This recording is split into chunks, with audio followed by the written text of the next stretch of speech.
Hello and welcome to super doctors I dream exclusive సిరీస్లో మీ అందరికీ స్వాగతం. డాక్టర్స్ అందరూ సూపరే, కానీ సూపర్ డాక్టర్స్ అంటే ఎవరు అంటే సుదీర్ఘకాలం పాటు అది కేవలం వృత్తిగా మాత్రమే దాన్ని ట్రీట్ చేయకుండా వైద్య వృత్తిని మరో లెవెల్కి తీసుకెళ్ళాలి, సమాజానికి ఏదో విధంగా ఏదో ఒక కృషి చేయాలనే యజ్ఞంలాగా తలపెట్టిన వాళ్ళే మన సూపర్ డాక్టర్స్. ఇవాళ we have a legendary oncologist with us. ఎవరంటే డాక్టర్ రామ్మోహన్ రెడ్డి గారు. ఆంకాలజీతో వారి ప్రయాణం దాదాపు 3 దశాబ్దాల పాటు, అండ్ ఇందులో సర్జికల్ ఆంకాలజీతో పాటు ఇప్పుడు రేడియేషన్ ఆంకాలజిస్ట్గా వారు సుపరిచితులు. అండ్ అత్యధిక బ్రెస్ట్ క్యాన్సర్ స్క్రీనింగ్లు చేసినందుకు గాను గిన్నెస్ రికార్డ్ నెలకొల్పిన ఘనులు డాక్టర్ రామ్మోహన్ రెడ్డి గారు. వారి ప్రయాణం, క్యాన్సర్ లాంటి మహమ్మారిని జయించడం ఎలాగా, హోప్ ఉందా, మరి సంఖ్యలు పెరుగుతున్నాయి, ఏం చేయాలి, లైఫ్ స్టైల్ ఎలా మార్చుకోవాలి అన్నీ తెలుసుకుందాం. సార్ స్వాగతం, నమస్కారం. నమస్తే అమ్మా. స్వప్న గారు, సార్ మీ ఇంటర్వ్యూలో రెగ్యులర్గా చూస్తుంటాను. సార్ మీరు you have special I on health care, చాలా సంతోషం. మీలాంటి వాళ్ళ అవేర్నెస్ చాలా ముఖ్యం. Thank you. ఈ అవేర్నెస్ ఎక్కువయ్యే కొద్దీ క్యాన్సర్ ఇన్సిడెన్స్ కూడా తగ్గించగలం, ప్రివెన్షన్ని చేయగలం. అందువల్ల చాలా సంతోషం. ఈ సూపర్ డాక్టర్స్ కార్యక్రమానికి నన్ను పిలవడానికి చాలా సంతోషపడుతున్నాను. సార్ చాలా ఆశ్చర్యకరమైన విషయం ఏంటంటే మీరు నిత్యం ఒక చాలా మహమ్మారి లాంటి రోగంతో డీల్ చేస్తున్నారు. అంటే దాదాపు రోజు ఒక శత్రువుతో పోరాడినట్టే. సో మీ ప్రయాణం ఎలా ఉంది సార్? 30 సంవత్సరాల మీ లైఫ్లో ఏం నేర్చుకున్నారు మీరు? What have you learned? Journey గురించి చెప్పాలంటే, ఈ క్యాన్సర్ వైద్యం చేసేటప్పుడు యాజ్ ఎ జూనియర్ ప్రాక్టీషనర్గా మొదలుపెట్టినప్పుడు అందరి బాధలు ఓ 15%, ఒక 25% ఇంటికి తీసుకెళ్లేవాళ్ళం. మాకు కూడా దిగాలుగానే ఉండేది. యాజ్ ఐ స్టార్టెడ్ ట్రీట్ చేస్తూ ఉండగా ఎంతమందిని ఉపశమనం కలిగగలుగుతున్నాం, ఎంతమందికి క్యూర్ చేయగలుగుతున్నాం, అనవసరమైన డెత్ ఏమైనా మన చేతి మీదుగా అవుతుందా, అనవసరంగా ఎవరు మన చేతికి వచ్చిన తర్వాత, మనం చూసిన తర్వాత బ్రతికించగలిగిన వాళ్ళని కంపల్సరీగా బతికిస్తున్నామా లేదా అనే దాని మీద ఫోకస్ చేసిన తర్వాత దాదాపు 4-5 సంవత్సరాల తర్వాత అనుకోని మరణం సంభవిస్తే తప్ప బాధపడడం మానేసాం. ఓకే. ప్రతిస్పందించడం కాకుండా అసలుగా స్పందించి వైద్యం చేయడం, నయం చేయడం, వాళ్ళకి కావలసిన వసతులు కల్పించడం, వాళ్ళకు ఉన్నంతలో సంపూర్ణంగా నయం చేయడానికి అన్ని ఏర్పాట్లు చూడడంలో ఫోకస్ చేసిన తర్వాత ఆ బాధ ఇంటికి రావడం మానేసింది. విచిత్ర విషయం ఏంటంటే సార్, ఇంత వైద్య పరిశోధన కొనసాగుతూ ప్రపంచవ్యాప్తంగా ఇప్పటికీ క్యాన్సర్కి మూల కారణం ఏంటంటే, సరే జెనెటిక్స్ కొంత చెప్తాము, కొంత లైఫ్ స్టైల్ అంటాను తప్ప ఎందువల్ల దాని మూలం ఏమిటి అని ఒక్క బ్రెస్ట్ క్యాన్సర్, ఒక హెచ్పివి లాంటి సర్వైకల్ క్యాన్సర్ తాలూకు తప్ప ఎందుకు కనుక్కోలేకపోయాను సార్ ఇంతవరకు? కనుక్కోగలిగితే అంత చక్కగా సరైన కారణం, లైక్ పోలియో అనుకోండి, పోలియో వైరస్ వల్ల వచ్చింది, దానికి వ్యాక్సినేషన్ వేసినా నిర్మూలించేసేయగలిగాం. స్మాల్ పాక్స్, చికెన్ పాక్స్, ఇట్లాంటివన్నీ కూడా కరెక్ట్గా ఒకే కారణం ఉంటే దాన్ని సంపూర్ణంగా నయం చేయడం చాలా సులభం. క్యాన్సర్ బై డెఫినేషన్, క్యాన్సర్ గురించి నిర్వచనంలోనే ఏముందంటే, క్యాన్సర్ ఒక వ్యాధి కాదు, ఒక వ్యాధుల సమూహం. ఒక వయసులో రాదు. కడుపులో ఉన్న గర్భస్థ శిశువు దగ్గర నుంచి కాటికి కాళ్ళు చాపిన పెద్దవారి వరకు ఎవరికైనా రావచ్చు. అండ్ అన్ని టిష్యూస్, 3 రకాల టిష్యూస్ ఉంటాయి బాడీలో. ఎపిథీలియల్ టిష్యూ అని, ఎండోథీలియల్ టిష్యూ అని, కనెక్టివ్ టిష్యూ అని. వాటిలోంచి సబ్ డివిజన్స్, రకరకాల టిష్యూస్ ఉంటాయి. ఏ టిష్యూలో నుంచి అయినా రావచ్చు, రైట్. ఏ ఏజ్ అయినా రావచ్చు, ఏ టిష్యూ అయినా రావచ్చు, అండ్ ఏ శరీర భాగంలో అయినా రావచ్చు, రైట్. శరీరానికి సంపూర్ణంగా కప్పిపెట్టిన స్కిన్ మీద కూడా చాలా ఎక్కువ. అదృష్టవశాత్తు మనం ఇండియాలో ఉన్నాం కనుక స్కిన్ క్యాన్సర్స్ మనకు తక్కువ, మెలనిన్ ఎక్కువ ఉంటుంది కాబట్టి మన స్కిన్లో. అవును. మిగతా ఈ తెల్లవాళ్ళు నివసించే ప్రాంతాల్లో అంతా skin cancer has become one of the very common cancers. So మనకు అది లేదు. సో ఈ క్యాన్సర్ అనేది ఒక దగ్గర డిఫైన్ చేయలేం కాబట్టి, ఒక ప్రాంతంలోనే వస్తుంది అని చెప్పలేం కాబట్టి, ఒక టిష్యూ అనే చెప్పలేం కాబట్టి, ఒక సిమ్టమ్ ఉంటే క్యాన్సర్ అని చెప్పరాదు. కానీ సో ఒక గ్రూప్ ఆఫ్ సిమ్టమ్స్ గురించి చెప్పాలి, రకరకాల జాగ్రత్తల గురించి చెప్పాలి. అప్పుడే ఈ క్యాన్సర్ కావచ్చు అని కనీస అనుమానంతో వైద్యుడి వరకు ఈ అనుమానపడ్డ వాళ్ళు వెళ్ళగలుగుతారు. ఆ తర్వాత డయాగ్నోసిస్ ఈజీ ఉంటుంది. దాదాపు ఈ ఒక్క పార్ట్ చక్కగా మనం చేయగలిగితే దాదాపు ఇప్పుడు వచ్చే క్యాన్సర్స్ని 125% తేగలం, 75% ప్రివెంట్ చేయగలం. అది ఇది చాలా పెద్దది. అంటే ఈరోజు ఉన్న పరిస్థితుల్లో భారతదేశంలో ప్రతి సంవత్సరం దాదాపు 15 లక్షల కేసులు డయాగ్నోస్ అవుతున్నాయి ప్రతి సంవత్సరం. కొత్త కేసులు అంటే రోజుకి 4,000 కేసులు అవుతున్నాయి. 9,30,000 మంది చనిపోతున్నారు ప్రతి సంవత్సరం. అంటే ప్రతిరోజు 2,500 మంది చనిపోతున్నారు క్యాన్సర్ బారిన పడి 2,500 మంది చనిపోతున్నారు. కేవలం ఒక్క భారతదేశంలోనే మన దేశం వరకే. మన దేశంలో ఒక చిన్న మంచిగా చెప్పుకోదగిన విషయం ఏంటంటే దాదాపు 18% పాపులేషన్ ఇండియాలో ఉంటే వరల్డ్ పాపులేషన్లో 10% క్యాన్సర్లు ఇండియాలో ఉన్నాయి. సో 18% ఉండాలి. సో మనం ఉన్న జాగ్రత్తలు కావచ్చు, మన ఆహారపు అలవాట్లు కావచ్చు, మనకు ఉన్న అంతో ఇంతో ఉన్న వైద్య పరికరాలు కావచ్చు, వైద్యుల గొప్పతనం కావచ్చు, గవర్నమెంట్స్ చేసే యాక్టివిటీస్ కావచ్చు, వాళ్ళు ప్రొవైడ్ చేసే స్కీమ్స్ కావచ్చు, వీటన్నిటి మూలంగాను దాదాపు ఉండవలసిన దానికంటే 8% తక్కువ ఉందని నేను అనుకుంటాను. చాలా పెద్ద వరం అయితే మన ఐ వుడ్ సే మన వైద్య విధానాలు, మన మూలాలు అన్నిటికంటే మన పునాదులు చాలా గట్టిగా ఉంటాయంటారు కదా సార్. సార్, ఏ క్యాన్సర్ ఎక్కువగా మనకి కనిపిస్తుంది భారతదేశంలో? ఇప్పుడు సర్వైకల్ అండ్ బ్రెస్ట్ క్యాన్సర్ మహిళల్లో ఎక్కువగా ప్రబలుతోంది అంటున్నాము. ఇది ఇప్పటికి కూడా అదే వాస్తవమా, లేకపోతే ఇంకేమన్నా కొత్త క్యాన్సర్లు పుట్టుకొచ్చాయా? క్యాన్సర్లు కొత్తగా పుట్టుకురావడం ఏం కాదు, అంతకుముందు డయాగ్నోజ్ కానివి కూడా డయాగ్నోజ్ అవుతున్నాయి, నెంబర్ 1. ఇంకొకటి ఫీమేల్లో తీసుకుంటే అంతకుముందు సర్వైకల్ క్యాన్సరే ప్రిడామినెంట్గా ఉండేది. ఇప్పుడు బ్రెస్ట్ క్యాన్సర్ కూడా ఆ లెవెల్కి వెళుతోంది. ముఖ్యంగా మన ఆహారపు అలవాట్లు మారడం కావచ్చు, సెడెంటరీ లైఫ్ స్టైల్కి రావడం వల్ల కావచ్చు, and high volume of refined sugars తీసుకోవడం కావచ్చు, ఇట్లాంటి వాటితోని వెస్ట్రన్ పాపులేషన్తో సమానంగా మన పాపులేషన్లో కూడా కోలాన్ క్యాన్సర్లు, బ్రెస్ట్ క్యాన్సర్లు రైజ్ అవుతున్నాయి. ఇప్పుడు క్యాన్సర్ ఉంది అనడానికి మామూలుగా మీరు 3 నెలల్లో బాగా బరువు తగ్గారా, ఇంకేదైనా సిమ్టమ్స్ ఉన్నాయా, బాగా అలసట ఫీల్ అవుతున్నారా, ఇలా జనరల్గా కొన్ని చెప్పుకుని తెలుసు సార్. మామూలుగా అసలు ఒక యాన్యువల్ స్క్రీనింగ్ కాకుండా మనకి నిర్ధారించుకోవడానికి మన వెల్నెస్ ఏమేమి ఉంటాయి సార్ సిమ్టమ్స్? మా శరీరంలో ఎక్కడైనా అన్నీ నొప్పి ఉండాలని, అన్నీ ఇబ్బంది పెట్టాలని లేదు. ఇబ్బంది ఉన్నది కానీ, ఇబ్బంది లేనిది కానీ, అసాధారణంగా ఏదైనా అనిపిస్తే వెంటనే చెక్ చేసుకోవడం చాలా ముఖ్యం. శరీరంలో ఎక్కడైనా ఒక గట్టితనం కానీ, గడ్డ కానీ అనిపిస్తే వెంటనే చెక్ చేయించుకోవాలి. అది సాధారణమైనదే కావచ్చు, అసాధారణమైనది నిర్ణయం చేసుకోవాలి కదా, దానికోసం డాక్టర్ని సంప్రదించాలి. తర్వాత ఎక్కడైనా శరీర భాగాల్లో ఏదైనా దెబ్బ తగిలితేనో లేకపోతే ఏదైనా ఇన్ఫెక్ట్ అయితేనో చిన్న అల్సర్ రావడం అనేది సహజం. అలాంటి అల్సర్స్ 2 నుంచి 3 వారాలలో మారిపోతాయి. మానిపోకుండా మన శరీరమే దాన్ని నయం చేస్తుంది. మానిపోకుండా లాంగర్ పీరియడ్స్ ఉన్నాయి, 6 వారాలు, నెలలు అయిపోతున్నాయి, అలాగే ఉంది. అది ఏంటి అని ఒక చిన్న బయాప్సీ తీసుకొని చూడాలి కనుక డాక్టర్ని సంప్రదించాలి. దగ్గు, అందరికీ గొంతు రాపులు, దగ్గులు కామన్, సహజంగా వస్తూ ఉంటాయి, పోతూ ఉంటాయి. వారం కాకపోతే 2 వారాలు కాకపోతే 3 వారాల్లో పోతాయి. 6 వారాలు అంతకంటే ప్రొలాంగ్డ్గా దగ్గు ఉండడం, చేంజ్ ఆఫ్ వాయిస్ ఉండడం, స్వరంలో మార్పు ఉండడం, ఇట్లాంటి వాటిలో ఉన్నప్పుడు తప్పనిసరిగా చెక్ చేయించుకోవాలి. ఆ తర్వాత ఎక్కడైనా ఎనీ డిశ్చార్జ్ అంటాం, స్రావం, ఎక్కడి నుంచి అయినా ఏదైనా కారుతున్నట్టుగా అనిపిస్తే సాధారణమైన ప్రదేశాలలో లైక్ మెన్సువల్ ఫ్లో లాంటివి సాధారణమైన ప్రదేశాలలో కూడా అసాధారణమైన టైంలో వస్తాయి, రైట్. తర్వాత ఎక్కడైనా అట్లా డిశ్చార్జ్ అవుతుందంటే వెంటనే ఎందువల్ల అవుతుందో చూసుకోవాలి, అదొకటి. తర్వాత 40 సంవత్సరాల తర్వాత కొత్తగా డిస్పెప్సియా లాంటివి, ఆహారం తినడానికి పొట్ట ఉబ్బరంగా ఉంది, తినలేకున్నాను, ఆకలి సరిగా లేదు, మార్పులు ఉన్నాయి అనుకున్నా. అండ్ ఇంకొకటి మోషన్ పోయేటప్పుడు చేంజెస్ రావడం, మోషన్లో బ్లడ్ పడడం, మూత్రంలో బ్లడ్ పడడం, మూత్రం పోవడానికి అబ్స్ట్రక్షన్ రావడం, తర్వాత దగ్గినప్పుడు ఎప్పుడైనా హిమాప్టైసిస్ అంటాం, ఉమ్మిలో రక్తం ఉండడం, ఇలాంటివి ఉన్నప్పుడు జాగ్రత్తగా చూసుకోవాలి. ఇవన్నీ ఉన్నప్పుడు డాక్టర్ గారిని సంప్రదించితే అది తప్పనిసరిగా రూల్ అవుట్ చేయబడుతుంది, రైట్.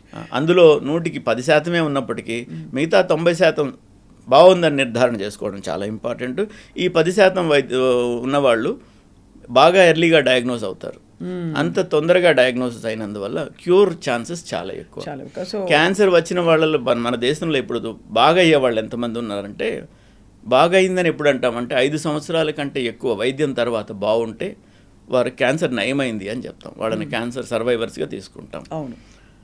మనకు జబ్బును బట్టి, జబ్బు ఉన్న ప్రాంతాన్ని బట్టి, జబ్బు ఉన్న స్టేజ్ని బట్టి ఈ సర్వైవర్స్ 30 నుంచి 80% ఉన్నారు. ఈ 80% ఉండడం అనేది కొన్ని జబ్బుల మూలంగాను, బాగా నయమయ్యే రకమైన జబ్బుల మూలంగాను, బాగా ఎర్లీగా డయాగ్నోస్ అవ్వడం వలన ఈ 30%కి వచ్చేవాళ్ళు కొన్ని క్రిటికల్ ఏరియాస్లో ఉండడం ఒకటి, తర్వాత బాగా ముదిరిన తర్వాత చూసుకోవడం ఒకటి. సో నయమయ్యే శాతము 30 నుంచి 80% వేరియేషన్ అవుతుంది. ముందుగా చూసుకుంటే 80% నయమైతే, లేట్గా చూసుకుంటే 20-30% నయమవుతాం. మొత్తం మీద అంతకు ముందులాగా ఇదేదో పాపం, ఇదేమో శాపం, నాకు వచ్చింది నేను పోతాను అనే పరిస్థితి నుంచి బాగా నయం కాలేదు, బాగా కష్టపడుతున్నాం అనుకుంటే కూడా 130% మంది 5 సంవత్సరాలు దాటేయగలరు. అందుకని వైద్యం చేసుకోవడం ఇంపార్టెంట్. సార్, మీరు క్యాన్సర్ చిత్రపటాన్ని ముఖ్యంగా జంట నగరాలకు సంబంధించి వైద్యంలో మార్పులు తీసుకురావడం అండ్ అందరికీ అందుబాటులో తీసుకురావడం, చాలా అడ్వాన్స్ టెక్నాలజీలో మీది కీలకమైన హస్తం ఉంది సార్. సో ఇప్పుడు అడ్వాన్స్మెంట్స్ ఎలా ఉన్నాయి sir in terms of radiation కావచ్చు, మీరు సర్జరీలు కూడా చేస్తున్నారు కాబట్టి సర్జికల్ ఆంకాలజీలో కానీ కీమోథెరపీలో కానీ? లక్కీలీ అమ్మ, నేను ఈ ట్రాన్స్ఫార్మింగ్ సినారియో టైంలో నేను కరెక్ట్గా హైదరాబాద్లో ఉన్నాను. నా అదృష్టంగా భావిస్తాను దాన్ని. ఈ హైదరాబాద్లో 97లో నేను ప్రాక్టీస్ స్టార్ట్ చేసేటప్పుడు government hospital MNJ cancer institute అంటారు, అక్కడ 2 క్యాన్సర్ మిషన్స్ ఉండేవి, కోబాల్ట్ మిషన్స్ అంటారు. అండ్ ఇంకొకటి బీబీ క్యాన్సర్ హాస్పిటల్ అని ఒక హాస్పిటల్లో ఉండేది, మెడ్విన్ అని ఒక హాస్పిటల్ ఉండేది, అందులో ఒకటి ఉండేది, సిడిఆర్ వాళ్ళది ఒక క్యాన్సర్ సెంటర్ ఉండేది. ఈ 4 సెంటర్లో 4 సెంటర్లు మాత్రమే ఉన్నాయి 2 స్టేట్స్కి కలిపి. అప్పుడు కామన్ ఆంధ్రప్రదేశ్ అంటే ఊర్లో ఎవరికైనా క్యాన్సర్ వచ్చినా, ఎవరికి ఎక్కడ వచ్చినా హైదరాబాద్కి రాకపోతే వైద్యమే లేదన్నప్పుడు డయాగ్నోస్ చేయడం కూడా మానేస్తున్నారు ఊర్లలో. ఆ పరిస్థితుల్లో నేను క్యాన్సర్ స్పెషలిస్ట్గా జాయిన్ అయ్యి ప్రాక్టీస్ స్టార్ట్ చేశాను. తర్వాత మొట్టమొదటి లీనియర్ యాక్సలరేటర్ 2000 సంవత్సరంలో కాస్త ఒక 6 నెలలు అటు ఇటుగా ఉండొచ్చు, మొదటి మిషన్ వచ్చింది. ఈరోజు దాదాపు 60 పైచిలకు అత్యున్నత ప్రమాణాలు కలిగిన లేటెస్ట్ క్యాన్సర్ మిషన్స్ హైదరాబాద్లో ఉన్నాయి. మేము కన్విన్స్ చేయగలిగాం మేనేజ్మెంట్స్ని, అండ్ గవర్నమెంట్స్ కూడా అనుకూలంగా ప్రవర్తించాయి. అండ్ కొన్ని స్కీమ్స్ లైక్ ఆరోగ్యశ్రీ లాంటివి కానీ, ఈ హెల్త్ కేర్ స్కీమ్స్ అన్నీ అట్టడుగు వర్గాలకు కూడా ఆర్థిక వసతిని కొంతవరకు ఇస్తుంటే, కొంతవరకు హాస్పిటల్ ఆర్థిక బర్డన్ని కొంత షేర్ చేసుకోవడం మూలంగా వాళ్ళు వైద్యానికి అందుబాటులోకి వచ్చారు. ఈ స్కీమ్స్లో ఏంటంటే వాళ్ళు ట్రీట్మెంట్కి వచ్చిన తర్వాత ఇంటికి వెళ్ళే ఛార్జీలు కూడా వీళ్ళు ఇస్తారు, గవర్నమెంట్ మూలంగా హాస్పిటల్స్ వాళ్ళు చెల్లిస్తారు. సో ఇలాగ చేయడం వల్ల ఒక ఫాలోఅప్కి వస్తే వాళ్ళకి పోయే ఖర్చులు కూడా ఇస్తారు. ఈ విధంగా ఉండడం వల్ల ఈ క్యాన్సర్ కేర్ ప్రొవైడర్స్ ప్రైవేట్ సెగ్మెంట్లో కూడా విపరీతంగా వచ్చి ఈరోజు మనం క్యాన్సర్ కేర్కి దాదాపు ఒక హబ్గా తయారయ్యాం. అంతకుముందు బొంబాయిలో కాస్త బాగా ఉండేది, అండ్ చెన్నైలో కాస్త ఉండేది, మిగతా చోట్లంతా నామమాత్రంగా ఉండేది. ఈరోజు ఒక రకంగా చెప్పాలంటే బొంబాయికిను హైదరాబాద్ చెన్నైకి ధీటుగా కొన్ని ఏరియాస్లో వాటిని దాటుకుని మరీ ముందుకెళ్ళిపోయాం. ఈరోజు మన దగ్గర ఎక్విప్మెంట్ ఇది లేదు అని చెప్పడానికి లేకుండా అన్ని ఎక్విప్మెంట్లు హైదరాబాద్లో ఉన్నాయి. అన్నీ ఒక హాస్పిటల్లో లేకపోవచ్చు, వైద్యులకు వసతి ఉంది. మేము ఎక్కడికైనా వెళ్ళి ఏ వైద్యమైనా చేయగలుగుతాం. ఫలానా మిషన్ కావాలంటే ఫలానా హాస్పిటల్ ఉందంటే అక్కడికి వెళ్ళి చేస్తాం కనుక హైదరాబాదు ఈ చుట్టుపక్కల వాళ్ళందరికీ ఒక వరం లాంటిది అది. ఇంకొకటి, ఆఫ్రికా ఖండంలో దాదాపు 50 పైచిలకు దేశాలు ఉంటే వాటి నుంచి దాదాపు 30 దేశాల నుంచి Hyderabad is preferred destination. Hyderabad ముఖ్యంగా క్యాన్సర్ కోసం హైదరాబాద్కి పరిగెట్టుకొచ్చేంత ఉన్నత స్థితికి మెడికల్ కేర్ వచ్చింది. అవును సార్, చాలా గొప్ప పరిణామం అది. అంటే చాలామందిని చూస్తుంటాం, అన్య దేశస్తులు ఇక్కడికి వచ్చి క్యాన్సర్ హాస్పిటల్, ఇక్కడ బసవతారకం కావచ్చు, ఇంకా ఇతర పెద్ద పెద్ద హాస్పిటల్స్ ఒమేగా కావచ్చు, ఇక్కడ చుట్టూ తిరగడం వాళ్ళు వైద్యం కోసం. సార్, ఈ 15 లక్షల మంది కేసులు మీరు చెప్పారు, ఆ 15 లక్షల మంది డెమోగ్రఫిక్స్ అవి స్టడీ చేసి ఉంటారు కదా, అసలు క్యాన్సర్కి వాళ్ళ స్థితిగతులు. ఎందుకంటే ఒకప్పుడు సినిమాల్లో క్యాన్సర్ అంటే గ్లామరస్ వ్యాధి, యాక్చువల్లీ హీరోకి వస్తుంది, హీరో షాల్వా కప్పుకుని అది కూడా ఒక విధమైన దుఃఖంలో కూడా ఒక గ్లామర్ కనిపించేది. అలాంటి క్యాన్సర్ ఇవాళ అట్టడుగు వర్గాల్లో కూడా ఇది ఏదో ధనికుల వ్యాధి కాదు, అందరికీ వస్తుంది అని అనడానికి, మరియు ఇమ్యూనిటీ అండ్ జీవన పరిస్థితులు వాటికి దగ్గర అనుబంధం ఉన్నట్టు మనకు తెలిసిందా? Do we have any data to suggest that? Data అని కాదమ్మా, ఒక యూనిఫైడ్ డేటా లేదు, కానీ దాదాపుగా ఈ డెమోగ్రఫిక్ స్టడీస్ మూలంగా అయితేమి, ఈ రకరకాల కారణం తెలియనందువల్ల మనం చేసే పరిశోధనల మూలంగా అయితేమి, ఇవన్నీ క్యాన్సర్ హేతువులు అని కొన్ని డయాగ్నోస్ చేసి అనుకున్నాం. వాటిల్లో ముఖ్యమైనది టొబాకో. దాదాపు 35% జబ్బులు క్యాన్సర్లు ముఖ్యంగా టోటలీ టొబాకో మూలంగా. ఈ పొగాకుని ఏ విధంగా వాడినా ప్రమాదమే. రైట్. ఈ పొగాకు వాడకపోవడం, అధికంగా ఆల్కహాల్ తీసుకోకపోవడం, ఇవి రెండు చాలా ముఖ్యమైనవి. ఇవి మనం డబ్బిచ్చి జబ్బును కొన్నట్టు. కరెక్ట్. అవును సార్, డబ్బిచ్చి కొనకండి. సో మనకు అట్టడుగు వర్గాల్లో కనిపించే క్యాన్సర్స్ ఎక్కువ మరి పొగాకు రిలేటెడ్ లేదు ఆల్కహాల్ రిలేటెడ్ అని చెప్పచ్చా? ఎందుకంటే మీరు షుగరీ ఫుడ్స్, లైఫ్ స్టైల్ ఇవన్నీ కొంచెం అర్బన్ సెంట్రిక్ ఫినామినా. బట్ రూరల్లో మనకు అంత ఈ మోడర్న్ ఎక్కువ కార్బోహైడ్రేట్స్, షుగర్స్ తినడం లాంటి ఫినామినా ఉండకపోవచ్చు, కష్టపడి పనిచేస్తారు.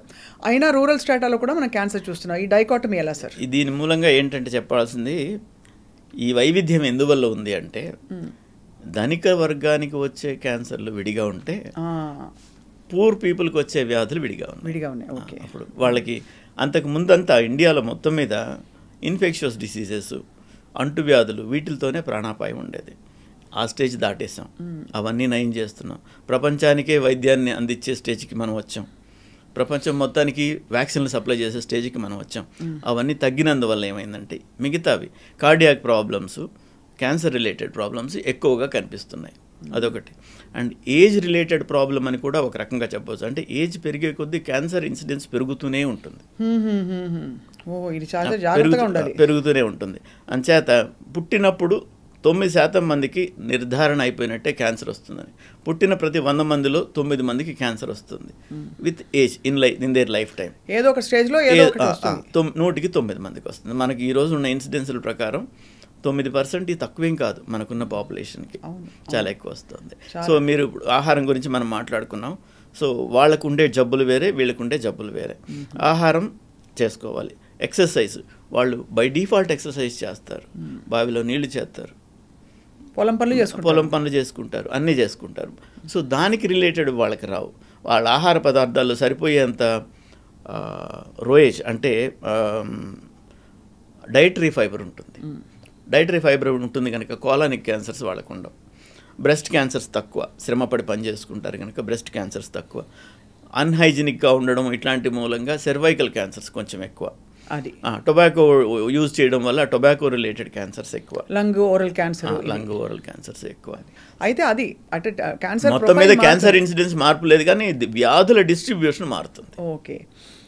కానీ స్టేట్ మీరు చెప్పినట్టు సార్, వచ్చిన వాళ్ళకి డబ్బులు ఇచ్చి కూడా పంపించడం అన్నది ఒక నాన్ కమ్యూనికబుల్ డిసీజ్కి ఇలాగా ఇన్వెస్ట్ చేయడం గొప్ప విషయమే. ఎందుకంటే కమ్యూనికబుల్ డిసీజెస్ అందరికీ వచ్చేస్తుంది, వాళ్ళ తలకాయ నొప్పి స్టేట్ కని ఆలోచించడం వేరు. కానీ దీన్ని ఇంత ముందుకు తీసుకెళ్లడంలో మీలాంటి వాళ్ళు ముందుండడం సార్ చాలా మేలు చేసింది. ఈ విషయంలో ఒక డాక్టర్, ఒక ముఖ్యమంత్రి అయితే మనసు 10 నిమిషాలు దాని మీద పెడితే ఎంత సాధించవచ్చు అనే దానికి రాజశేఖర్ రెడ్డి గారు మహోన్నతమైన వ్యక్తి. వారు ఎగ్జాంపుల్ అమ్మా. వారు గనక ఈ ప్రాజెక్ట్ చేసి ఉండకపోతే, రాజీవ్ ఆరోగ్యశ్రీ అనే ప్రాజెక్ట్ చేశారు. ఈరోజు ఆ ప్రాజెక్ట్ని వరల్డ్ వైడ్ స్టడీ చేస్తున్నారు. నేషనల్ వైడ్ కూడా కొంచెం రూపాంతరం చెందించి మోడీ గారు కూడా మంచి యాక్టివిటీ తీసుకుని ఎక్కువ మనీని అలొకేట్ చేస్తూ క్యాన్సర్ నిర్మూలించాలని వారు కూడా కంకణం కట్టుకున్నారు. అండ్ దేశాల నుంచి ఈ ప్రాజెక్ట్ స్టడీ చేసేందుకు ఎంతోమంది వచ్చి వెళ్తున్నారు. In some form or the other వెళ్తున్నారు. ఇంకొక ముఖ్యమైన విషయం ఏంటంటే, గవర్నమెంట్ ₹1 ఖర్చు చేస్తే లెక్కల ప్రకారం ఎంత ఉందో నాకు తెలియదు, కానీ నా ఉద్దేశం 25 పైసలు ఎండ్ యూజర్కి చేరుతుంది. This is one project. ఇందులో 95 పైసలు చివరి ఎవరు వాడుకుంటారో వాళ్ళకి చేరుతుంది. 5 పైసలు మాత్రమే ఈ దారి ఖర్చులు అవుతుంది. ఎవరు ఎక్కడ ఒక్క పైసా ఇది చేయడానికి లేదు. అనెథికల్గా చేయడానికి కానీ, మోసం చేయడానికి కానీ అవకాశాలు బాగా అరుదు. దాని సూపర్వైజింగ్ సిస్టమ్ కూడా అంత బాగుంది. ఇలాంటి హెల్త్ సిస్టమ్స్ కానీ స్టార్ట్ అయితే అన్ని స్టేట్స్లో అయితే ఈ ఇన్సిడెన్స్ని తగ్గించవచ్చు. ఇంకొక బాధాకరమైన విషయం, దాన్ని జాగ్రత్త చేసుకోవాల్సిన విషయం ఏంటంటే, వైద్యం చేయడానికి ఉన్న ఉబలాటం డాక్టర్కి కానీ, పొలిటీషియన్స్కి కానీ, ప్రైవేట్ హాస్పిటల్స్కి కానీ, గవర్నమెంట్ హాస్పిటల్స్కి కానీ వైద్యం చేయడానికి ఉన్నంత ఉబలాటం వైద్యానికి పేషెంట్ రాకుండా చేయాలి, జబ్బు రాకుండా చేయాలి అనే దాని మీద లేదు. ఒకవేళ దాని మీద ఫోకస్ చేస్తే ఇప్పుడు మనం ఖర్చు చేస్తున్నంతలో 4వ వంతు ఖర్చు చేస్తే కూడా ఈ ఇన్సిడెన్స్ ఆఫ్ 4,000 క్యాన్సర్లు ప్రతి సంవత్సరం వస్తున్నాయి అంటున్నాను కదా, ప్రతిరోజు 4,000 క్యాన్సర్లు వస్తున్నాయి. దాన్ని 1000కి తీసుకెళ్ళగలం. ఓహో, అంటే ప్రివెన్షన్ మీద దృష్టి పెట్టి ఒక ఎడ్యుకేషన్, ఒక ప్రివెన్షన్, ఇవి రెండింటి మీద దృష్టి పెడితే 4,000 నుంచి 1000కి చేయగలం. అంటే మనకు ఉన్న వైద్య పరికరాలు, ఫెసిలిటీస్ ధారాళంగా సరిపోతాయి. ఇప్పుడు సరిపోవు, చాలు బొటాబొట్టి. హైదరాబాద్లో అన్నీ ఉన్నాయి, ముఖ్యమైన పట్టణాల్లో అన్నీ ఉన్నాయి, కానీ ముఖ్యమైన పట్టణాల్లోనే రావు కదా క్యాన్సర్లు. అదే కదా, మారుమూల ప్రాంతాల్లో కూడా వస్తాయి. 1 మిలియన్ పాపులేషన్కి 1 మిషన్ కావాలి, మనకు అన్ని లేవు. ఇప్పుడు ఉన్నవి ఇన్సిడెన్స్ తగ్గిస్తే ఆటోమేటిక్గా సరిపోతాయి. అవును సార్, మీరు అన్నది ఇందులో కూడా యాక్చువల్లీ నిజానికి మీరు లీడ్ తీసుకుని 2790 breast cancer screenings in single day కదా సార్.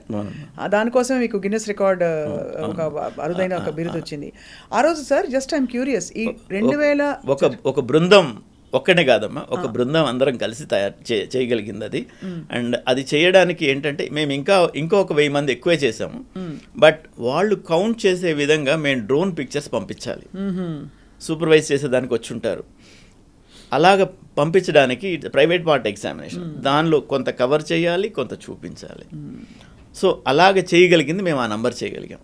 అంతకంటే ఇంకో 1000 మంది ఎక్కువే చేసాం. They could not count on the videos. So when you say screening sir, it includes mammogram and self breast examination. Self examination ఒకటే ఫోకస్ చేసాం. అందులో ఏమవుతుందంటే చేసిన తర్వాత అనుమానం ఉన్న వాళ్ళందరినీ విడిగా తీసుకుని వాళ్ళకి మ్యామోగ్రఫీలు, ఫర్దర్ టెస్ట్లు, ఫైన్ నీడిల్ ఆస్పిరేషన్ సైటాలజీ చేసి అందులో డిటెక్ట్ అయిన వాళ్ళకి దాదాపుగా ఉచిత వైద్యం అందించగలిగాం. అప్పుడు చాలా గొప్ప విషయం sir. Sir I'm just curious, ఆ రోజు ఎన్ని కేసులు బయటపడ్డాయి? అంటే ఇది ర్యాండమ్గా ఒక 3,000 మంది వచ్చి మీ దగ్గర స్క్రీనింగ్ చేయించుకున్నారు. వాళ్ళే షాక్ అయిన వాళ్ళు చాలా మంది ఉంటుంటారు కదా. చిన్నబాబు గారని గ్రేస్ హెల్త్ కేర్ ఫౌండేషన్ తరఫున పనిచేస్తారు చిన్నబాబు గారు, వారు. అండ్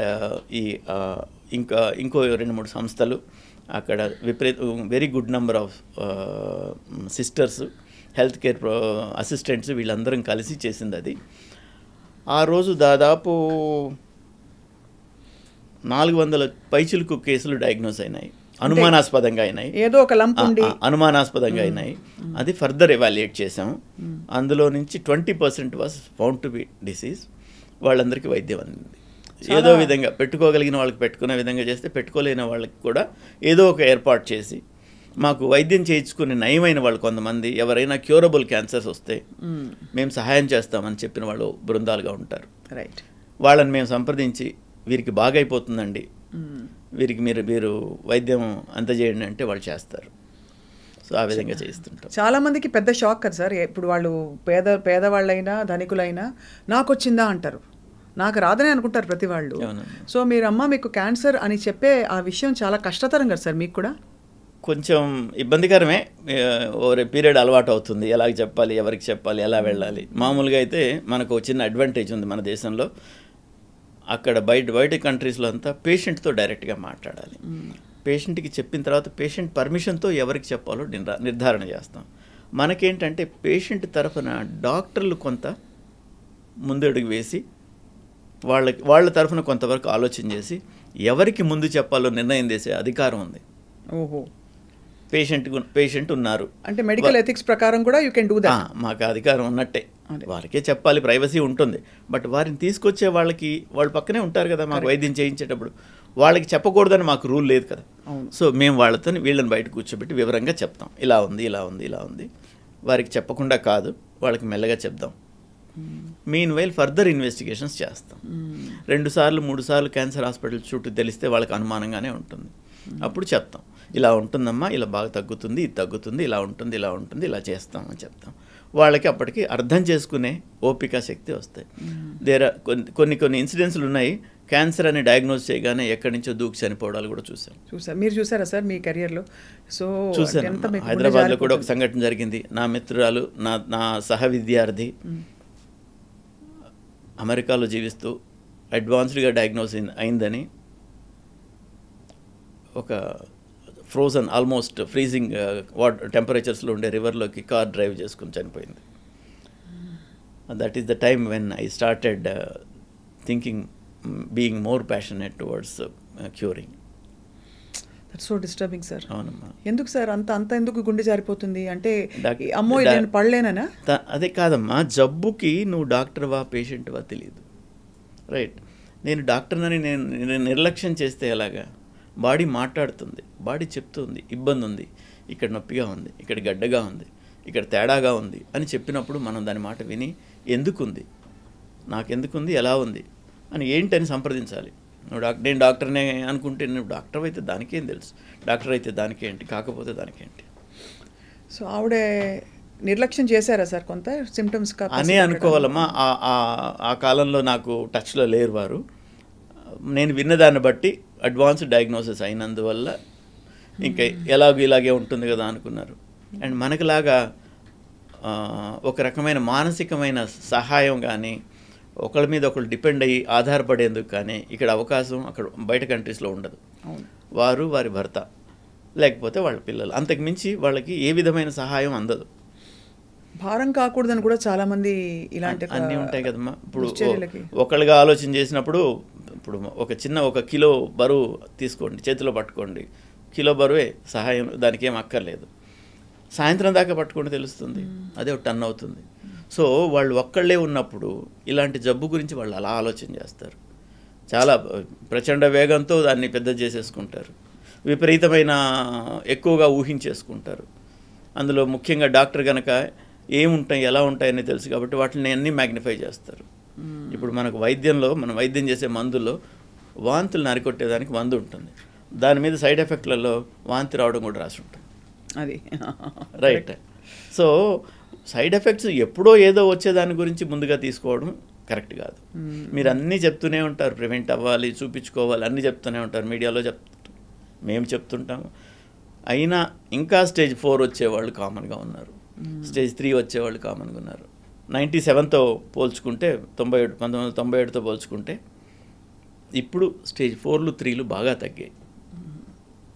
అంతకుముందు ఎవరైనా ఎక్కడైనా బయట ప్రయాణంలోనో ఎక్కడో దగ్గర ఎవరైనా తారసపడి నమస్కారం డాక్టర్ గారు అంటే వాళ్ళు ఏం చెప్తారో వార్త అని భయపడేవాళ్ళం. ఏ 6 నెలలకో 3 నెలలకో చనిపోయారు, వచ్చి తిడతాడా, ఏమంటాడు, ఏమైందో వాళ్ళ పేషెంట్కి, ఇలాంటివి ఉండేది. ఇప్పుడు అలా కాదు, సర్వైవర్స్ చాలా ఎక్కువ ఉన్నారు. నేను చెప్పాను ఇందాక మీకు ఇన్సిడెంట్స్ అప్పుడు చెప్పాను, 4,000 ప్రతి సంవత్సరం డయాగ్నోజ్ అయితే 2,500 మంది చనిపోతున్నారంటే 1,500 మంది బతికుంటున్నారు, 1,500 మంది లాంగ్ పీరియడ్ ఉంటున్నారు. వాళ్ళందరూ కూడా ఫర్ ఎగ్జాంపుల్ నా దగ్గర ఉన్న పేషెంట్స్లోనే తీసుకుంటే పసి బిడ్డలతో వచ్చి ఈ బిడ్డలు ఎలాగా అనుకున్న వాళ్ళందరూ వాళ్ళకి పెళ్ళిళ్ళు అయ్యేంత వరకు జీవించారు, ఇంకా కూడా జీవిస్తున్నారు. కొంతమంది ఆ తర్వాత చనిపోయినప్పటికీ వాళ్ళ ఫ్యామిలీకి వాళ్ళు చేయాల్సిన పనులన్నీ సంపూర్ణంగా చేసుకుని పోతున్నారు. ఇందులో మేము ఉన్నందుకు మేము సంతోషపడతాం. ఖచ్చితంగా సార్, డెత్ ఇస్ ఇన్ఎవిటబుల్. మనం అంటే వ్యాధి వచ్చినా రాకపోయినా ఏదో టైంలో వెళ్ళిపోవాలి. కానీ మీరు అన్నట్టు బాధ్యతలు సంపూర్ణంగా మనం వచ్చిన పర్పస్ నెరవేరిన తర్వాత అకాల మరణానికి దూరం చేయగలిగితే అంతకంటే అదొక విజయమే ఒక విధంగా చూసుకుంటే. సార్ మీరు అత్యంత ఘనతగా చెప్పుకునే ఒక కేసు మాతో పంచుకోండి సార్. ఎలా అయితే ఇప్పుడు మీరు మీ మిత్రులను చెప్పారు, ఆయన జీవించే ఉన్నారు కనుక ఆయన పేరు చెప్పనండి, పర్లేదు సార్, నాకు దగ్గర మిత్రుడు, విషయం చెప్పండి అంతే. దగ్గర మిత్రుడు ఒక పేరున్న ఒక వైద్య హాస్పిటల్కి వెళ్ళారు. వారు రొటీన్ స్క్రీనింగ్ చేయించుకున్నారు. దాదాపు తాటికాయ ప్రమాణంలో పొట్టలో ఒక గడ్డ ఉంది. డాక్టర్ గారు అక్కడ చూశారు, స్క్రీనింగ్ చేశారు, రివ్యూ ఆఫ్టర్ 6 months అని రాసి పంపించారు.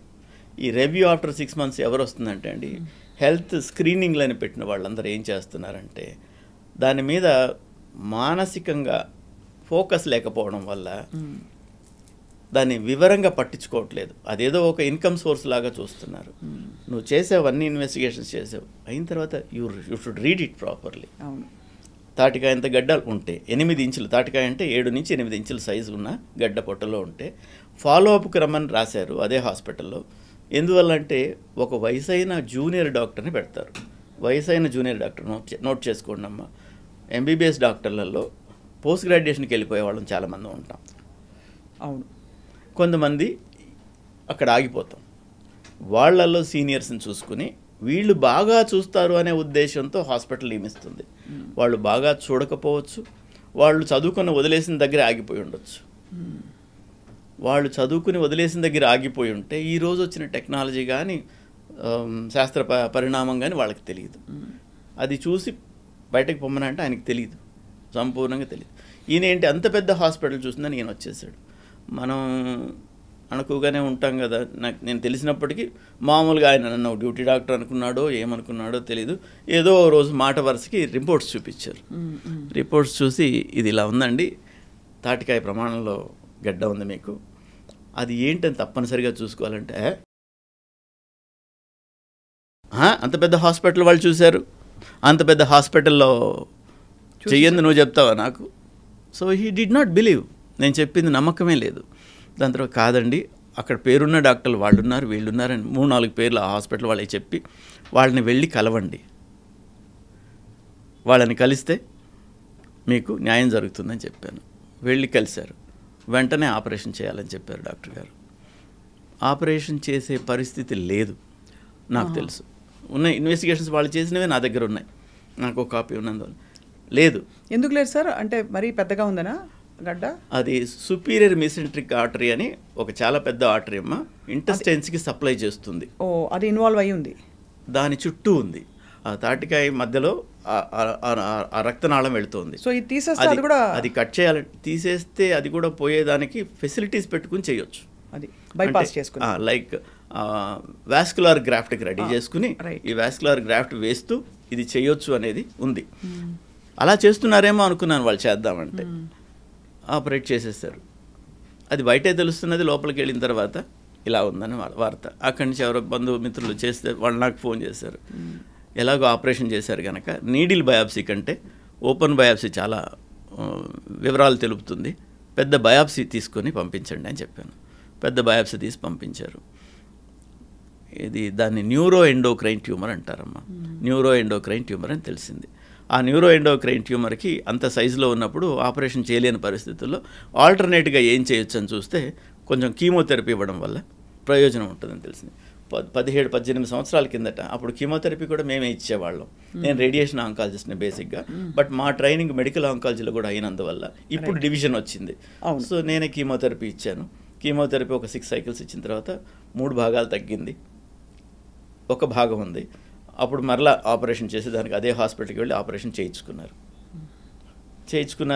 బాగా తగ్గింది, మొత్తం తీసేయలేకపోయారు. అండ్ అక్కడెక్కడైతే మిగిలిందో అక్కడ క్లిప్స్ పెట్టి పంపించమన్నాను, నా వసతి కోసం రేడియేషన్ గురించి. క్లిప్స్ పెట్టి పంపించారు, వైద్యం చేశాను, బాగైపోయింది.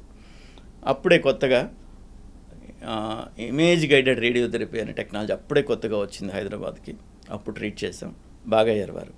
తర్వాత 15 సంవత్సరాల తర్వాత ఆయనకి ఆపరేషన్ అంత పెద్దది 2 సార్లు చేసిన మూలంగా ఒక హెర్నియా వచ్చింది. ఓహో. ఆ హెర్నియాకి మరలా అదే ప్రముఖ వైద్యశాలకు వెళ్ళి మరలా పరీక్ష చేయించుకున్నారు. డాక్టర్ గారు అన్ని వివరంగా టెస్టులన్నీ చేశారు, కానీ ఒక టెస్ట్ రిపోర్ట్ చూడడం మానేశారు. అది CT scan of the abdomen. అందులో లివర్లో మెటాస్టాటిక్ డిపాజిట్స్ ఉన్నాయి. ఆయన మళ్ళీ వాళ్ళు వెళ్ళారు, చూశారు, ఆపరేషన్ చేయాలన్నారు, ఆపరేషన్ చేశారు. అదృష్టవశాత్తు ఏమి కాకుండా ఆ ఆపరేషన్ చక్కగా సక్సెస్ఫుల్గా అయింది, బయటపడ్డారు. తర్వాత ఎప్పటిలాగా నాకు రిపోర్ట్స్ తీసుకొచ్చి మళ్ళీ చూపించారు. మళ్ళీ చూపిస్తే లివర్లో ఇంత పెద్ద డిసీజ్ ఉందండి, దాదాపు 2.5 సెంటీమీటర్లు ఉంది, దీన్ని తప్పనిసరిగా బయాప్సీ చేసుకోవాలని చెప్పాను. మిత్రుడు హెసిటేట్ చేశాడు. మరలా ఇంకా 2-3 చూపించుకున్నారు. అందరు చేయించాలంటే అప్పుడు నా దగ్గరికి వచ్చాడు. మరలా బయాప్సీ చేసాం. It was found to be metastatic deposit in the లివర్లో. అప్పుడే కొత్తగా సైబర్ నైఫ్ అనే చికిత్సా విధానం వచ్చింది ఇక్కడికి. అప్పుడు సైబర్ నైఫ్ ద్వారా ట్రీట్మెంట్ చేసాం. ట్రీట్మెంట్ చేస్తే సంపూర్ణంగా తగ్గింది. 5 సంవత్సరాలు గడిచిపోయాయి. 5 సంవత్సరాలు గడిచిన తర్వాత ఇప్పుడు మరలా లివర్లో వచ్చింది. రైట్. అప్పుడు ఆయనకి చిన్న పిల్లలు ఇప్పుడు సెటిల్ అయిపోయారు. పిల్లలు యుఎస్లో ఉంటున్నారు, బాగా చదువుకున్నారు, మంచి ఉద్యోగాలు చేసుకుంటున్నారు. ఆయన కూడా 60+ వచ్చారు. రైట్. ఆ తర్వాత మరలా వచ్చింది. మరలా ఇంకో చికిత్సా విధానం వచ్చింది. దాన్ని లుటీషియం థెరపీ అంటాం. రేడియో యాక్టివ్ న్యూక్లియైడ్స్ ఇస్తాం. అదేంటంటే అక్కడ కాన్సన్ట్రేట్ అయ్యి మైక్రోమీటర్స్ డిస్టెన్స్ వరకు రేడియేషన్ ఎమిట్ చేసి అక్కడున్న సెల్స్ని చంపుతుంది. డిఫ్యూజ్ డిసీజ్ లివర్లో ఉంటే కూడా ఇప్పుడు మరలా నయమైంది, మరలా బాగున్నారు. 18 సంవత్సరాలు దాటింది, నడుస్తున్నారు. చాలా పెద్ద విజయం సార్. అంటే కొత్త కొత్త ఆధునిక వైద్య విధానాలతో దీంట్లో మనం ముఖ్యంగా నేర్చుకోవాల్సింది ఏంటంటే చాలా జబ్బులకి సంపూర్ణమైన వైద్యం లేనప్పటికీ మేము వైద్యం చేస్తాం. తగ్గదు కదా ఎందుకు చేస్తున్నామని అడిగేవాళ్ళు మాకు కామన్. తగ్గదు, రేపు వచ్చే మందుతో తగ్గొచ్చు, రేపు వచ్చే వైద్య విధానంతో తగ్గొచ్చు, రేపటిదాకా నేను తీసుకెళ్ళాలి. ప్రయత్నమే అక్కడ పరమావధి. అదమ్మా, అది చాలా గొప్పగా ఉంది sir. It's such a fulfilling journey మీకు. సార్ మీ విజన్ ఏంటి సార్? మీరు ఒక సూపర్ డాక్టర్గా ఇవాళ ఇన్ని విషయాలు మాతో పంచుకుంటున్నారు. సో నేను ముఖ్యంగా ఏం చెప్తానంటే అమ్మా, ప్రివెన్షన్ ఎంకరేజ్ చేయడం చాలా ముఖ్యం అమ్మా. అవును. నేను నా ఈ అనుభవాలతో వివిధ దేశాలలో నేను వైద్యం చేసిన అన్ని చోట్ల నాకు ఇన్విటేషన్స్ వస్తున్న మూలంగా I'm working on their health care schemes. Because మనం ఆఫ్రికా దేశంలో చాలా ఆఫ్రికా ఖండంలో చాలా దేశాలలో మనం 1980లో ఎలా ఉన్నాం, 85లో ఎలా ఉన్నాం, అలా ఉన్న వాళ్ళు ఉన్నారు. అవును సార్. రైట్. ఇంకా కరెంట్ లేదు, ఇంకా లాస్ట్ ఎండ్ చివరి విలేజ్కి బస్సులు లేవు, 20 కిలోమీటర్లు 30 కిలోమీటర్లు వస్తే తప్ప మెయిన్ రోడ్డు కనపడదు. ఇలాంటి దూరాలలో ఉన్నాయి. వాళ్ళంతగా వాళ్ళ జర్నీ స్టార్ట్ చేసి కంప్లీట్ చేసుకోవాలంటే వాళ్ళకి 50 ఏళ్ళు పట్టొచ్చు. మనం ఇన్వాల్వ్ అయితే 5 నుంచి 10 ఏళ్లలో చేయగలుగుతాం. అది ఎంకరేజ్ చేస్తున్నాను. నా వల్ల అయితే చేస్తానమ్మా. సో ప్రపంచం అంతా వసుధైక కుటుంబం. ఇవన్నీ మనం గీసుకున్న గీతలు గోడలే. మనకు ఇంకా మనం చేయాల్సినవి ఉన్నాయి. బట్ గవర్నమెంట్లు యాక్టివ్గా పార్టిసిపేట్ చేస్తున్నాయి కనుక మన గోల్స్ మనం త్వరలోనే రీచ్ అవుతామని నేను అనుకుంటున్నాను. చివరిగా సార్, పసరు వైద్యాలు ఇవన్నీ ఇంకా నమ్మకాలు కంటిన్యూ అవుతున్నాయి. క్యాన్సర్ వస్తే ఆకు వైద్యం చేస్తే పోతుంది రాచపుండుకి అని కానీ, సరే ఇంకా ఇతర థెరపీలు, ఆక్సిజన్ థెరపీ, ఓజోన్ థెరపీ, రకరకాల ఆల్టర్నేటివ్ వచ్చేసాయి sir. What is your opinion about that? అమ్మా, టోటల్గా నేను కొట్టేయలేను, కానీ నేను దాని గురించి కామెంట్ చేసేంత మిగతా వైద్య విధానాలలో నాకు నాలెడ్జ్ లేదు కనుక నేను కొట్టేను, తప్పనిసరిగా అనుసరించమని చెప్పను. 2 ఉన్నాయమ్మా. ఒకటి, రకరకాల వైద్య విధానం. ఇప్పుడు అలోపతి అంటాం మా వైద్య విధానాన్ని. అలోపతి అంటే ఏంటో తెలుసమ్మా? The other problem. అంటే ఇది వైద్యం అన్నట్టే లేనే లేదు. దాని మీనింగ్ తీసుకుంటే ది అదర్ ప్రాబ్లం. వేలికి ఇన్ఫెక్షన్ వచ్చింది అనుకోండి, ఆ ఇన్ఫెక్షన్ ఎక్కువైతే చనిపోతారు. యాంటీబయాటిక్స్ లేని రోజుల్లో ఆ వేలు తీసేసేవాళ్ళు. అదర్ ప్రాబ్లం నిలబడిపోయినట్టే కదా. వేలికి వచ్చిన వాళ్ళు ఇన్ఫెక్షన్ ఎక్కువై చనిపోయే శాతం 5% ఉంటే, వైద్యం చేయాలంటే 100%కి వేలు పోతుంది. అవును. So that is the reason for coining this name. అప్పుడు అన్ని వైద్య విధానాలు ఉన్నాయి, ఇప్పుడు ఉన్నాయి. అందులో నుంచి ఈ అలోపతి వాళ్ళు ఏం చేశారంటే, చాలా ముఖ్యంగా చాలా నోటబుల్ పాయింట్ ఇది. ఒక పసరు ఉంది, అందులో ఏది యాక్టివ్ ప్రిన్సిపల్, యాక్టివ్ ఇంగ్రీడియంట్ ఏంది, ఆ పసర్లన్నీ వీళ్ళు అనలైజ్ చేశారు. అనలైజ్ చేసినాక ఇది మాలిక్యూల్ అన్నప్పుడు ఆ మాలిక్యూల్ని ఐడెంటిఫై చేశారు. దాన్ని ట్యాబ్లెట్ గానో ఇంజెక్షన్ గానో ఎలా బాడీలోకి పంపించడం సులభం ఉంటుందో అలా చేశారు. దాన్ని 100 మందిలో పరిశోధనలాగా చేశారు. 100 మందికి ఫలానా జబ్బున వాళ్ళకి ఇది ఇచ్చారు, వాళ్ళలో ఎలా ఉంది. మిగతా అందరూ ఒప్పుకోరు కదా, మిగతా 100 మంది వైద్యం తీసుకోలేదు, వాళ్ళు ఎలా ఉన్నారు. కంపారిటివ్ స్టడీ చేసినందువల్ల ఇందులో బాగా అవుతుంది అనుకున్నప్పుడు ఇది బాగుంది, దీన్ని ఫర్దర్ ఎంత డోస్ ఇవ్వాలి, ఇలాంటివన్నీ పరీక్షలు యానిమల్స్లో వాటిలో అంతా చేసి కరెక్ట్గా అలోపతి వైద్యం అబ్జర్వ్ చేసుకుంటుంది. ఇలా ఎన్నో మందులు ఆయుర్వేదం నుంచి అలోపతిలో ఉన్నాయి. సో అలాగ అన్ని సిస్టమ్స్ నుంచి కూడా ఉండొచ్చు. నాకు ఆయుర్వేదం ఇక్కడ జరిగేది మనం చూస్తున్నాం కనుక కొన్ని చెప్పగలుగుతున్నాను. మిగతా అన్ని వైద్య విధానాల నుంచి అంతో ఎంతో వస్తుంది. రైట్. ఇవన్నీ తీసుకుని ఎదుగుతూ వెళ్తోంది ఇది.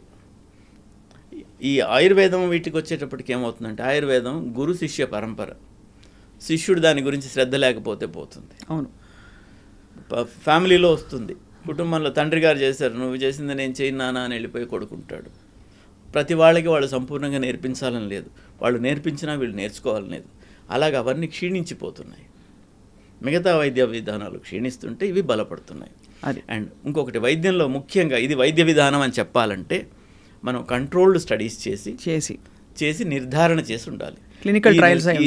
ఈ నిర్ధారణని రిప్రొడ్యూసబుల్గా ఉండాలి. మరలా మీరు వైద్యం చేస్తే కూడా ఈ ఆ కండిషన్లో అదే ఫలితం రాబట్టగలగాలి. అప్పుడు దాన్ని శాస్త్రీయ వైద్య విధానంగా అంటాం. సో ఇప్పుడు ఎవిడెన్స్ బేస్డ్ మెడిసిన్ అంటాం. ఆ ఎవిడెన్స్ బేస్డ్గా చేయగలిగినప్పుడు అది అలోపతి అవుతుంది. అవును.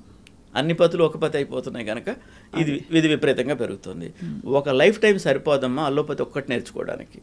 మరి ఇవన్నీ ఎక్కడ నేర్చుకుంటాం? చాలా అంటే నొప్పింపక తానవ్వక అన్నట్టుగా మీరు అసలు ఎక్కడా కూడా వేరే ఇతర వైద్య విధానాల్ని విమర్శించకుండా చాలా సముచితంగా చెప్పారు డాక్టర్ రామ్మోహన్ నేను రెడ్డి కొన్ని చెప్తానమ్మా వినండి. భారతదేశంలో విషపూరితమైన పాములు 5%, 95% విషం లేని పాములు. పాము కాటికి చనిపోయే వాళ్ళు చాలా ఎక్కువ శాతం. 5% పాములు అయితే పాము కాటులలో 5% చనిపోవాలి కదా. భయం, పాము కాటేసిందని ఒక్క నిజమే చాలు వాళ్ళకి చంపడానికి. సో వాళ్ళందరూ ఊర్లో ఉన్న వైద్యుడికి మంత్రగాడి దగ్గరికే వెళ్తారు. వాళ్ళందరికీ ఆయన మంత్రం వేస్తాడు, వైద్యం ఇస్తాడు, తీర్థం ఇస్తాడు, ఏదో చేస్తాడు.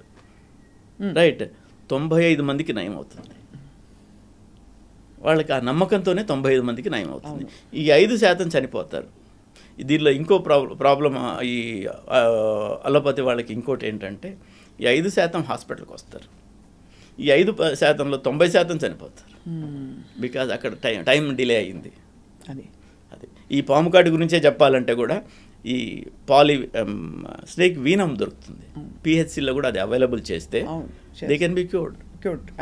మోస్ట్ ఆఫ్ దెమ్ పాము కాటు తర్వాత 10 వైల్స్ ఆఫ్ పాలివీనం ఇచ్చేస్తే మోస్ట్ ఆఫ్ మన దగ్గర 3-4 విష సర్పాలు, వాటికి సరిపోయిందంతా వ్యాక్సిన్ ఉంది కనుక.